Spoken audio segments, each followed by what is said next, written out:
দর্শক, দিনরাত নিউজ লাইভে আপনাদের শুভেচ্ছা। আপনারা দেখতে পাচ্ছেন প্রবল বেগে লোকালয়ে ঢুকছে পানি, এবং এই পানিটি হবিগঞ্জের নবীগঞ্জ উপজেলার যে কুশিয়ারা নদী, সেই কুশিয়ারা নদীর পানি কিন্তু এখন পর্যন্ত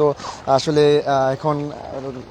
পানি প্রবেশ করে কিন্তু নবীগঞ্জ উপজেলার প্রায় 30,000-এর বেশি মানুষ কিন্তু এখন বর্তমানে পানিবন্দী অবস্থায় রয়েছেন। এবং আপনারা দেখতে পাচ্ছেন এই যে আমরা যে সড়কটিতে আছি এটি কিন্তু সুনামগঞ্জ থেকে যে ঢাকা যাওয়ার যে সড়ক, সেই সড়ক, এই সড়কে দেখতে পাচ্ছেন আমরা কি পরিমাণ পানি। আসলে একটি গাড়ি দেখতে পাচ্ছেন, সেই গাড়ি কিন্তু যেতে পারছে না। আসলে এই যে এই পরিস্থিতি শুধুমাত্র যে এই জায়গার অবস্থা, সেটা কিন্তু এই জায়গার অবস্থাটা কিন্তু অনেকটাই স্বাভাবিক। তবে যে এর আশপাশের যে বাড়ি ঘরগুলো রয়েছে, সেই বাড়ি ঘরগুলো কিন্তু আসলে অবস্থা কিন্তু এখন বর্তমান অবস্থায় কিন্তু অবর্ণনীয়। কারণ বাড়ি ঘরে পানি প্রবেশ করে কিন্তু আসলে এখন বর্তমানে আসলে তাদের যে অবস্থা, সেটিকে কেউ অনেকের যে ঘরের যে বিভিন্ন মালামাল রেখেই কিন্তু তারা এখন বিভিন্ন আশ্রয়কেন্দ্রে আশ্রয় নিয়েছেন। পাশাপাশি কিন্তু এই অনেকে কিন্তু আত্মীয়স্বজন বাড়ি রেখেছেন। তবে যাদের বাড়ি ঘরে তাদের মালামাল ছিল, অনেকের মালামাল কিন্তু নষ্ট হয়ে গেছে। আপনারা দেখতে পাচ্ছেন প্রবল বেগে কিন্তু এখন পানি প্রবেশ করছে, এবং যত সময় যাচ্ছে ততই কিন্তু পানির গতি, সেই গতি কিন্তু অব্যাহতভাবে বৃদ্ধি পাচ্ছে। এবং এই যে সেই পানি যদি বৃদ্ধি পায়, তবে কিন্তু আসলে বলা যায় যে নবীগঞ্জের অবস্থা কিন্তু আসলে ভয়াবহ অবস্থা ধারণ করবে, এমনটা কিন্তু আসলে বোঝা যাচ্ছে। তবে এই যে দেখতে পাচ্ছেন আপনারা, এই যে সড়কটির দিয়ে আরেকটি সিএনজি, এবং সেই সিএনজির কিন্তু দেখতে পাচ্ছেন পুরো অর্ধেক কিন্তু প্রায় বলা যায় যে অর্ধেকেরও বেশি অংশ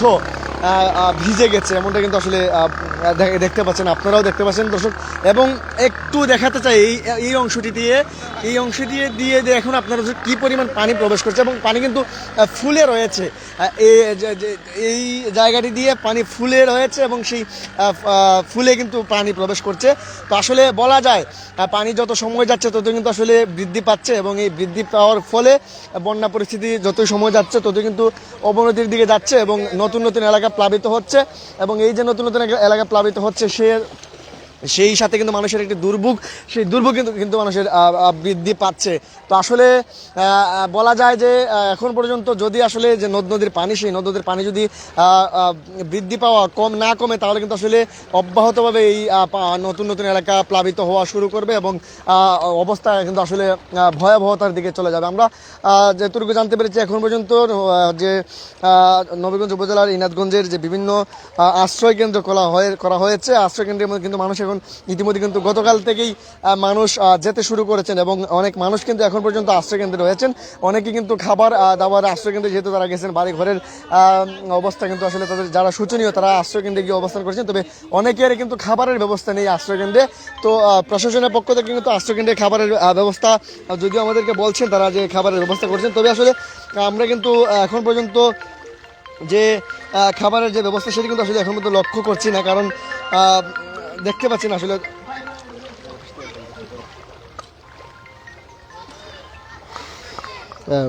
দর্শক, মূলত গতকাল রাত থেকে সুনামগঞ্জ এবং সিলেটে বন্যার যে পানি, সেটি কিন্তু কুশিয়ারা নদী দিয়ে আসলে নামতে শুরু করেছে। ফলে কুশিয়ারা নদীর পানি কিন্তু বিপদসীমার উপরে উঠে যায়। আমরা যেটি দেখেছি যে গতকাল সকাল থেকেই পানির যে বৃদ্ধি, অর্থাৎ নদীর পানি বৃদ্ধির যে বিষয়টি, সেটি কিন্তু অব্যাহত ছিল। এবং আজকে এখন পর্যন্ত সেই নদীর পানি বৃদ্ধির যে মাত্রা, সেটি কিন্তু এখন পর্যন্ত আছে। যেমন রাজবিরিগঞ্জ অংশে সকালে আমরা দেখেছিলাম যে বিপদসীমার 52 সেন্টিমিটার উপর দিয়ে প্রবাহিত হচ্ছে, যেটি প্রায় 2 ঘন্টা পরে আমরা পেয়েছি যে 53 সেন্টিমিটারের উপর দিয়ে বেশি পানি প্রবাহিত হচ্ছে। অর্থাৎ প্রতি ঘন্টায় 1 সেন্টিমিটারের মতো কাছাকাছি পানি বাড়তে থাকে। একই সাথে কিন্তু নবীগঞ্জের যে অর্থাৎ শেরপুর কিংবা মারকুলি, বানিয়াচঙ্গের মারকুলি, এই অংশগুলোতেও কিন্তু নদীর পানি বিপদসীমার উপর দিয়ে প্রবাহিত হচ্ছে। ফলে দীঘলবাগ ইউনিয়নের যে অংশটি রয়েছে, ইনাদগঞ্জ ইউনিয়নের যে কুশিয়ারা নদীর অংশ রয়েছে, সেই এ অংশে কিন্তু পানি যে নদীর প্রতিরক্ষা বাঁধ রয়েছে সেই বাঁধ উপছে পানি প্রবেশ করছে লোকালয়ে এবং আমরা এখন যেখানে আছি এটি হচ্ছে সুনামগঞ্জ এবং সৈয়দপুর অর্থাৎ ঢাকা সিলেট মহাসড়কের সৈয়দপুর থেকে রানীগঞ্জ ব্রিজ হয়ে যে সুনামগঞ্জ যাওয়ার রাস্তাটি এই আঞ্চলিক মহাসড়কে কিন্তু কোথাও হাঁটু পানি কোথাও হাঁটু পানির চেয়ে বেশি এবং এই সড়কটি দিয়ে কিন্তু প্রবল বেগে পানি লোকালয়ে প্রবেশ করছে ফলে যত সময় যাচ্ছে তত বলা যায় যে নবীগঞ্জের যে বন্যা পরিস্থিতি সেটি কিন্তু বৃদ্ধি পাচ্ছে এবং ভয়াবহ আকার ধারণ করছে এবং নদ নদীর যে পানি অর্থাৎ বিশেষ করে কুশিয়ারা নদীর যে পানি সেটি যদি বৃদ্ধি অব্যাহত থাকে সেই ক্ষেত্রে সুনামগঞ্জ এবং সিলেটের বন্যা পরিস্থিতির উন্নতি যত হবে তত কিন্তু হবিগঞ্জের যে বন্যা পরিস্থিতি সেটি অবনতি ঘটবে কারণ হচ্ছে সুনামগঞ্জ এবং সিলেটের যে বন্যার পানি সেটি কিন্তু কুশিয়ারা নদী দিয়ে নেমে আসছে এবং এই নদীর যে বাঁধ সেটি উপচে হবিগঞ্জের লোকালয়ে প্রবেশ করার কারণে কিন্তু এবং আরেকটি তথ্য বলতে হয় যে এলাকাটি দিয়ে মূলত এই বন্যার পানি প্রবেশ করছে এই এলাকাটিতে যে বন্যার সৃষ্টি হচ্ছে সেটি কিন্তু দীর্ঘমেয়াদী হবে কারণ এই জায়গাগুলো থেকে কিন্তু পানি নামার বিকল্প কোনো রাস্তা নেই।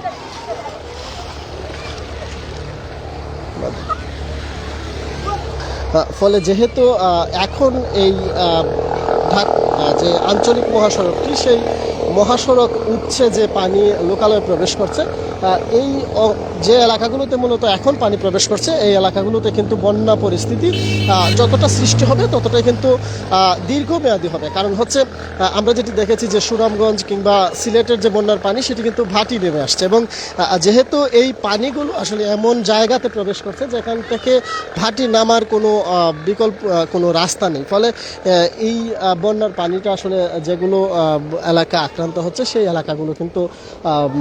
দীর্ঘমেয়াদী বন্যারও কিন্তু একটি শঙ্কা থেকে যাচ্ছে এবং এখন পর্যন্ত আসলে এই ইনাদগঞ্জ ইউনিয়নের বেশ কয়েকটি গ্রাম দিগলবাগ ইউনিয়নের বেশ কয়েকটি গ্রাম এসব গ্রামের যে পানি সেই পানি বৃদ্ধি অব্যাহত আছে এবং এক একটি বাড়িতে আমরা যেটি দেখেছি যে কোথাও কোমর পানি পর্যন্ত পৌঁছে গিয়েছে যেই কারণে এইসব যে বাসিন্দারা রয়েছেন এসব গ্রামের সেই বাসিন্দারা কিন্তু এরই মধ্যে আশ্রয় কেন্দ্রে গিয়েছেন এবং আশ্রয় কেন্দ্রের তথ্যটি যদি আপনাদেরকে জানাতে চাই সেখানকার অবস্থাও কিন্তু খুব বেশি ভালো নয় যেমন আমরা ইনাদগঞ্জ বাজারের কাছে একটি আশ্রয় কেন্দ্র রয়েছে সেখানে গিয়েছিলাম যেখানে বলা হচ্ছে আশ্রয় কেন্দ্রে যারা মূলত উঠেছেন তারা যেটি বলছেন যে গতকাল বিকেল থেকে আসলে তারা আশ্রয় কেন্দ্রে আছেন এবং এসব আশ্রয় কেন্দ্রে এখন পর্যন্ত সরকারিভাবে যে খাবার দেওয়ার প্রয়োজন সেই খাবারটি কিন্তু এখন পর্যন্ত তাদের কাছে পৌঁছায়নি শুধুমাত্র স্থানীয়ভাবে আসলে এখানে জনপ্রতিনিধি এবং যারা দুইজন জনপ্রতিনিধি মূলত কিছু খাবারের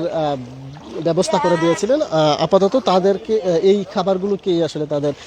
থাকতে হচ্ছে সরকারিভাবে যে বরাদ্দ রাখা হয়েছে সেখান থেকে এখন পর্যন্ত আশ্রয় কেন্দ্রগুলোতে কোনো ধরনের খাবার দেয়া হয়নি বলে কিন্তু আমাদের কাছে